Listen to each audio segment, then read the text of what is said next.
Olá, bom dia.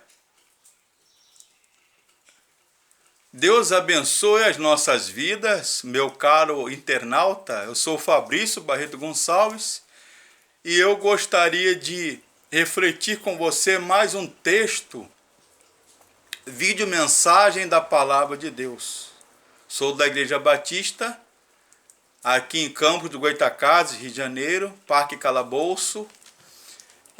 E eu gostaria de compartilhar com você algo que Deus colocou no meu coração, um texto que eu, em 28 anos de vida cristã, 27 anos, quase 28, eu só preguei 2 vezes nesse texto. Jesus cura o filho, ressuscita o filho da viúva de Naim. Jesus cura e ressuscita o filho da viúva de Naim.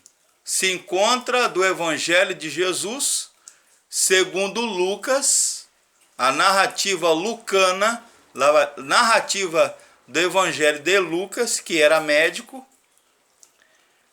capítulo 7, verso 11 até 17. Que diz assim: Logo depois, Jesus foi a uma cidade chamada Naim, e com ele iam muitos dos seus discípulos, e uma grande multidão, que quando chegou perto da porta da cidade, levavam um defunto, filho único de sua mãe, que era viúva, e com ela ia uma grande multidão da cidade.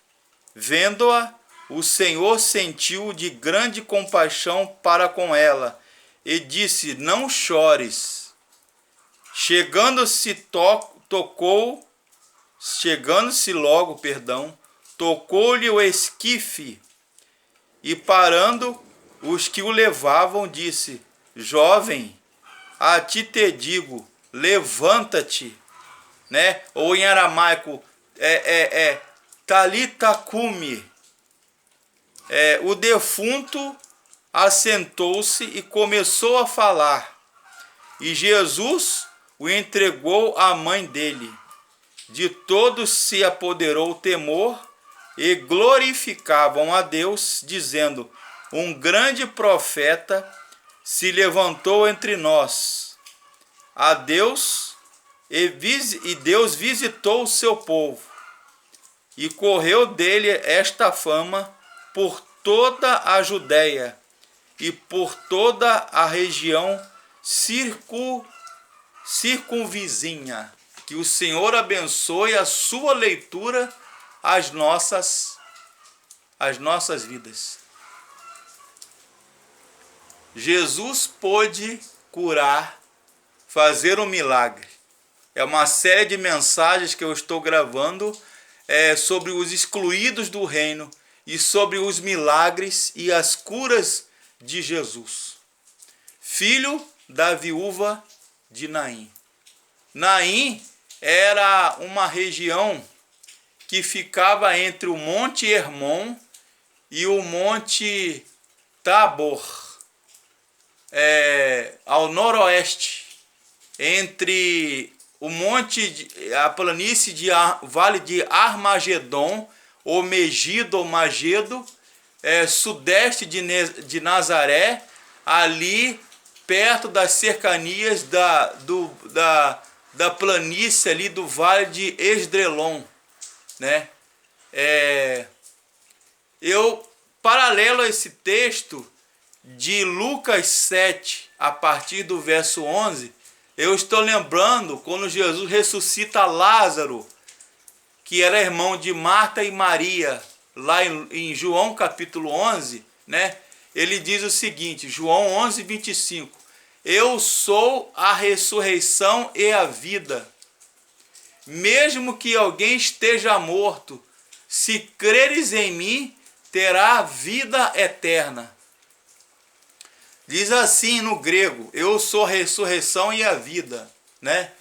Eiten alte, ro Iesos, rego eimi, re, anastasis, kai, re, zoe, ro, pisteuen, eis, reme, kai, apotenezazetai, apotanetezazetai, né?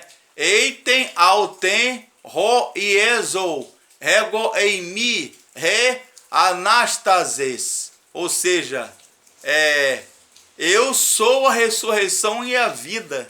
Mesmo que alguém esteja morto, quem crê em mim terá vida eterna, ou ressuscitará. Aí eu começo a compartilhar com você. Eu lembro do reverendo Caio Fábio, pastor Caio Fábio de Araújo Filho, da presbiteriana, na minha época, quando eu era presbiteriano. São as duas caravanas, a caravana da vida e a caravana da morte, lá no seu sermão, né? Os dois cortejos, o cortejo da vida e o cortejo da morte. Diz o texto que Jesus ia passeando e ele encontra o cortejo da viúva de Naim, do filho de Naim, da cidade de Naim, que simbolizava ali morte, luto, dor, sofrimento, pranto, choro, menosvalia, falta de esperança. Morreu os sonhos, morreram as esperanças, morreram as perspectivas de vida com a morte do filho único. Eu sou filho único. Estou me colocando no lugar daquele jovem, né? Minha mãe só teve eu, Dona Clarice. Aí vocês imaginam o impacto do coração de uma mãe, da família, de ver aquela criança, aquele jovem, tantos planos, tantos sonhos, né? Tantas expectativas, tantos investimentos, faculdade, cursos, carreira brilhante, e abruptamente a morte vai, bate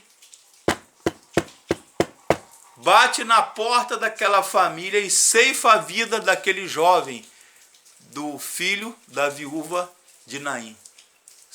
Volto a falar e a repetir, os anônimos da Bíblia. A Bíblia não fala o nome daquele jovem e não fala o nome da mãe que perdera o seu filho único. Ela é conhecida como o filho que morreu da cidade aldeia de Naim. E Jesus vai ali e encontra a procissão, o cortejo, né, a caravana da vida, que se encontra o contraste com a caravana da morte. Tristeza, né, que se abate, que se aloja no coração ou nos corações, nas afetividades, nas emoções, na menosvalia, falta de esperança. Talvez, meu amado ouvinte, meu amado amigo internauta, você esteja passando por essa situação. Talvez não seja a morte física ou perda de um ente querido, como foi o caso dessa mulher, da viúva, né? Se é viúva, ela perdeu o marido e agora ela perde o filho, que poderia trabalhar e sustentá-la. O marido morreu e essa mulher, a Bíblia não fala, mas talvez esteja passando por privações, por dificuldades, por adversidades, e a morte mais uma vez bate a porta dessa família. Ceifou o marido, o esposo, ela fica viúva. Olha a situação. E agora a morte leva. Trágica. Situação funesta, fúnebre, tristeza, aquele esquife, né? Aquele féretro, aquele caixão, aquele corpo inerte, moribundo, de cujos, né, nas exéquias, no tribunal daquele jovem, levando aquele caixão, e vem Jesus, que simboliza a vida, a alegria, a graça, a misericórdia.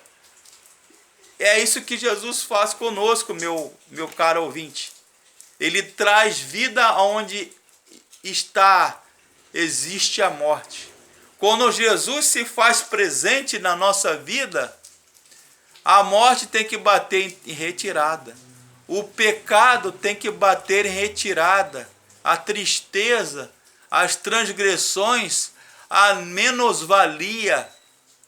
Aí Jesus pode viabilizar a reconstrução do ser humano, né? Zoe, né? Oikomene, otomene, quer dizer, a vida qualitativa, vida plena, a plenitude de vida que Jesus representa e traz nas nossas vidas. Literalmente, Jesus toca no caixão, no féretro, no esquife daquele jovem. Com um acidente que houve recentemente no nosso país, um casal perde tragicamente um filho por uma bala perdida, que alguém atira a esmo. Sabe-se lá de onde vem esta bala? Perdida não, ela errou o alvo e acertou um jovem de classe média alta no Rio de Janeiro. Como tem muitos por aí casos, que todo dia acontecem esses casos, de jovens nas favelas, nos subúrbios, jovens nas megalópolis, nas metrópoles, nas cidades grandes, no morro, nas favelas, nos palacetes, nos condomínios da zona sul do Rio de Janeiro, de outras cidades, nos palacetes, nos prédios. Jovens que têm uma vida, uma carreira brilhante, uma profissão, futuros médicos, advogados, dentistas, juízes, desembargadores, né? Futuros pastores, por que não? Que morrem, professores universitários, que morrem pelo um acaso, pela violência da nossa sociedade. Aí você vê aquele casal que gastou toda a sua fortuna, investiu amor, carinho, educação, não é verdade? Tudo naquele jovem. Eu penso nessa mulher. Eu ainda não tenho filhos, Ana Cláudia ainda não tem filhos, a minha esposa, mas a gente se coloca no lugar dessas famílias que perdem o filho para a violência, que perdem, e o texto diz que era um filho único, só tinha ele. Ela mal refaz ou carrega esta tristeza do falecimento do marido. Ela é viúva. O texto diz que ela era viúva. Não fala o nome dela, não fala o nome do marido, não fala o nome do filho, mas são pessoas que marcadas, rugas, expressões no rosto marcadas pela violência, pela morte, pela tragédia, né? Pelo chamado miséria, menosvalia, tristeza, dor no coração, mágoa, depressão. Aí vem o jubilate, o júbilo. Jesus, num contraste tremendo. Jesus, a vida, a ressurreição. Eu sou, né? Rego eimi anástase. Eu sou a ressurreição e a vida, né? No grego original, grego koiné do Novo Testamento. Ego eimi anástase zoe. Eu sou a ressurreição e a vida. Quem crê verdadeiramente em mim, ainda que esteja morto, ainda que esteja num caixão, ainda que esteja morto em vida, cadáveres ambulantes, caveiras ambulantes por aí, mortas em si mesmo, morreram a esperança, morreu a vida, a perspectiva, os sonhos enterrados, as esperanças enterradas, mas Jesus promove vida, restauração, mais-valia, o sobrenatural, o milagre se alojou. Aquela família estava acostumada com a morte batendo na sua porta, mas Jesus vem com a vida, com a esperança, com o milagre. Louvado seja Deus, aleluia. Talvez você precise desse milagre. Talvez os seus sonhos foram enterrados, estão mortos, seja quais forem. Talvez a sua esperança, meu dileto internauta, irmãos e amigos, talvez a alegria, as preocupações, as adversidades, as intempéries da vida estejam tirando seu sonho, seus sonhos, suas perspectivas de vida. Talvez você esteja num marasmo, mergulhando no oceano, no tsunami de preocupação. Talvez você esteja pensando que a sua vida não tem jeito, que a sua causa, que o seu problema não tem jeito. Mas em nome de Jesus, aleluia, louvado seja Deus, a sua vida tem jeito. Porque Jesus é aquele que ressuscitou Lázaro. Jesus é aquele que caminha por cima do mar, andando sobre a água e convida Pedro, vem. E Pedro começou a andar sobre a água. É aquele que manda tirar a pedra do túmulo de Lázaro e grita e brada, Lázaro, vem para fora, sai para fora. E diz o texto em João capítulo 11, eu sou a ressurreição e a vida. Rego em mim, Anástase Zoe, eu sou a ressurreição e a vida. Mesmo que alguém esteja morto, mesmo não só fisicamente ou biologicamente, organicamente, mas morto no coração, morto na alma, Ele te dá vida e vida eterna. Que Deus te abençoe e tenha vida com Jesus. Amém.